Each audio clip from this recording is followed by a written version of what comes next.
Hello বন্ধুরা, কালকে ছিল রবিবার। তো রবিবারের স্পেশাল মাটনের জন্য করেছিলাম ফার্স্টে জল দিয়ে আর হচ্ছে এলাচ দিয়ে আর হলুদ দিয়ে প্রেশারে সিটি মেরে নিয়েছিলাম 10-12টা। তার মধ্যে পেঁয়াজ, জিরে, শুকনো লঙ্কা, কাঁচা লঙ্কা আর হচ্ছে আদা, রসুন, গোলমরিচ এবং হচ্ছে তেজপাতা ফোড়নে ছিল, আর গরম মশলা আর যেগুলো ছিল সেগুলো সব মিক্সিতে পেস্ট করে নিয়েছি।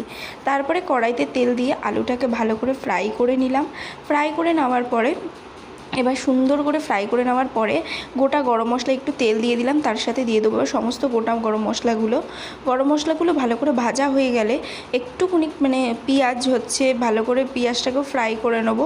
তারপরে দিয়ে দেবো হচ্ছে মটন, ওটাকে যে সিদ্ধ করে রেখেছিলাম সেই মটনটাকে একটু ভালো করে ফ্রাই করে নিচ্ছি। তার মধ্যে একটু নুন আর হলুদ দিচ্ছি, তাহলে আর আষ্টে গন্ধ ছাড়ে না। আর এখানে ছিল হচ্ছে জিরে, শুকনো লঙ্কা আর হচ্ছে আদা রসুনের পেস্ট দিয়ে ভালো করে ওটা কষিয়ে নিয়ে তারপরে যে মিক্সিতে মশলাটা পেস্ট করেছিলাম সেটাকেও ভালো করে দিয়ে দিলাম। তারপরে দিলাম হচ্ছে টমেটো সস আর হচ্ছে কাঁচা লঙ্কা দিয়ে এবার ভালো করে ওই যে জলটা যে বেরিয়েছিল, স্যুপটা যে বেরিয়েছিল, হচ্ছে ওই মাটনে যে জলটা ছিল সেই জলটাকে এবার দিয়ে ভালো করে কষিয়ে নিয়েছি।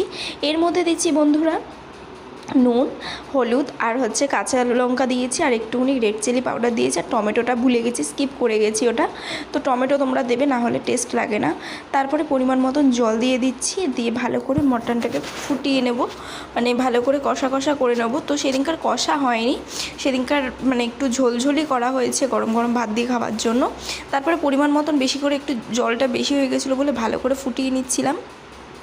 তো ফুটিয়ে নেওয়ার পরে তারপরে দিয়ে দিয়েছিলাম আলুটাকে স্কিপ করে গেছি, ভুলে গেছি দেখাতে। তো যাই হোক, কাজের মধ্যে তো ছিলাম। সানডে স্পেশালটা এইভাবেই কাটে রান্নাবান্নার মধ্যে দিয়ে। তোমাদের কার কীরকম কাটে অবশ্যই জানাবে। কালকে তো ভিডিওটা শেয়ার করতে পারিনি, তাই ভাবলাম যে আজকে যখন সময় আছে তাহলে আজকে একটু শেয়ার করে দিই। তোমরা অবশ্যই আমাকে জানিও যে কেমন লাগছে ভিডিওটা। আর এইভাবে যদি মটন করো তোমাদের জিভে লেগে থাকবে। তার মধ্যে দিয়ে দিয়েছিলাম গরম মশলা, দারচিনি, লবঙ্গ আর হচ্ছে এলাচ দিয়ে ভালো করে মাংসটাকে আবার ফুটিয়ে নিলাম। ফুটিয়ে নেওয়ার পরে এবার মাংসটা গরম গরম ভাত দিয়ে খেয়েছি, বিশাল স্বাদ। তো হয়ে গেছে আমার মাংস কমপ্লিট।